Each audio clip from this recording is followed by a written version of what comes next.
When used properly, forcing a card can be one of the most powerful effects in Magic. It's an indispensable sleight for all card magicians. Now, in many books they reference doing a trick and forcing a card and using your favorite method. Well, here are 5 methods that are very good, very effective, and very deceptive, and yet easy to learn. Starting off with the crosscut force. We're going to use the Ace of Spades as our force card. That's going to be on top of the pack. Here's the way it works. You hand the spectator the deck of cards. Tell them to put it in their left hand, cut as many cards as they want onto the table.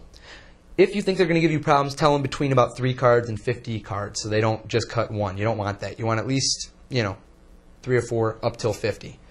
Have them cut the cards and then motion for them. Don't let them finish the cut yet. Tell them to take the other half and turn it 90 degrees and place it on top. Just like so. Now at this point, you're going to pause and you're going to use some time misdirection. You're going to patter for a few moments. You're going to talk about the fact they could have cut as many cards as they wanted, be it 5 or 30 or 40, and tell them, do a little estimation. Say you cut about 18 cards there. At this point, they'll have lost track of which half was which was the top, which was the bottom. So you're going to point back down, you're going to take off the top half, but in reality this was before the bottom half, and point to the card that looks like it was in the middle. This is actually the Ace of Spades. Just give it a tap or two and have them take their force card and look at it, at which point you force the Ace of Spades. That's the crosscut force. The next force we're going to learn is the topsy-turvy force. Once again, the force card is going to be on top of the pack. The way this one works is you're going to hold the deck of cards in your left hand in mechanic's grip. You can keep your left forefinger in front or place it curled underneath the pack to provide support because you're going to riffle down with your left thumb. Here's what this force looks like at speed. Go ahead, say stop whenever you want. They say stop. You say go ahead, take your card. Now this seems a very straightforward cut and looks a little risky, but at speed it's very deceptive and disarming. You're going to simply riffle down. As soon as you riffled and they say stop, your right hand is going to approach palm up. You're going to allow the top half to revolve onto the right hand, and using your left fingers underneath, revolve it into the right hand and move forward immediately and push forward the top card. So all you're doing is they say stop, revolve, push forward, you forced the Ace of Spades. Next up, we're going to learn the Hindu shuffle force, forcing the bottom card. So go ahead and place your force card on the bottom. And let me show you a Hindu shuffle. The Hindu shuffle is when the deck is held in the right hand palm down, using the right thumb and right middle finger, right at the edges, just like so. So you can see the positioning. The left hand is going to grab using the forefinger, middle finger, and left thumb, and pull off chunks of cards, and also the ring finger. And you're just going to let them drop into your hand. Now the way this one works is you're going to just take off little packets of cards. These are all coming off the top, notice. Tell them whenever they want to say stop. When they go stop, I recommend going, are you sure, right here? They'll say yes, at which point you turn your right hand palm up. All you're doing is exposing the bottom card, the card that was always on the bottom. So there really is no movement here. It's just a matter of the shuffle looking very deceptive in terms of they don't know where the cards are actually coming from. They say stop. You go, right here, are you sure? They go, yeah. They've had just that little moment of time misdirection. The card looks like it's coming right out of the middle.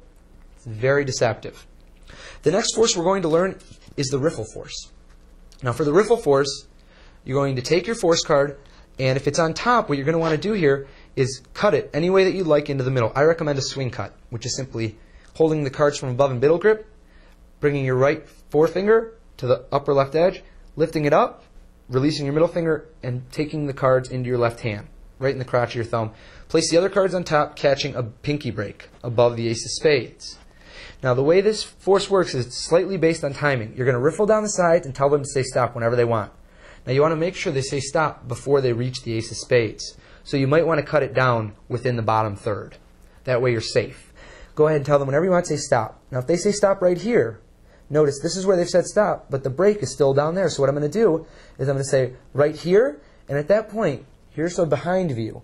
I'm going to simply pick up all the cards above the break, and you have one of 2 options. When you pick up all the cards, you can either hand them the force card, or you can cut it to the top and hand it to them. Either way, here's what it looks like at speed. Go ahead, say stop, right there, great. So it's that quick motion of pulling away with your left hand that they can't see that you're actually taking more cards or less cards than they stopped you on. You're actually stopping right at your pinky break for your force card. The 5th force we're going to learn is the slip cut. Now here's how the slip cut works. Once again, it's going to be very similar to the riffle force in the sense that you're going to riffle down the side. However, the force card is going to be on top of the pack. So the way this one works is you want to turn a little bit to your right for this one, because you don't want them to see from behind. You don't want them to see this angle. So you're going to riffle down, and when they say stop, you're going to do a few things at once here. Here's an exposed view. Your middle, ring, and pinky are going to clamp down on the top card. Your other fingers from your right hand are going to go into biddle grip and grab the top packet from above. And they're going to pull it straight up. But due to the friction with your middle, ring, and pinky of your left hand, they're going to pull away. And notice the top card gets brought down onto the bottom half. Now here's what this looks like at speed. Go ahead, say stop, just like so. I'm slip cutting the top card into the middle to where they said. Now there's different ways to force the card. You could say, go ahead, say stop. They say stop. Now you can do a slip cut at this point. You're slip cutting and revolving your hand, saying the 7 of clubs. Oh, I saw that one. Go ahead, take the next one. And you're pushing forward the forced card. A method that I prefer is to riffle down. They say stop. You do the slip cut. Okay, so here's a non-exposed view. Go ahead, say stop. Okay, right there. And you're going to slip cut, and then using your middle and ring finger, out jog the card for half its length and have them pull it out. So at speed, it looks like they will go ahead and say stop. Right here, great. Take that card. Very deceptive. These forces are tried and true. They are very, very good to use in the real-world environment. They'll serve you well.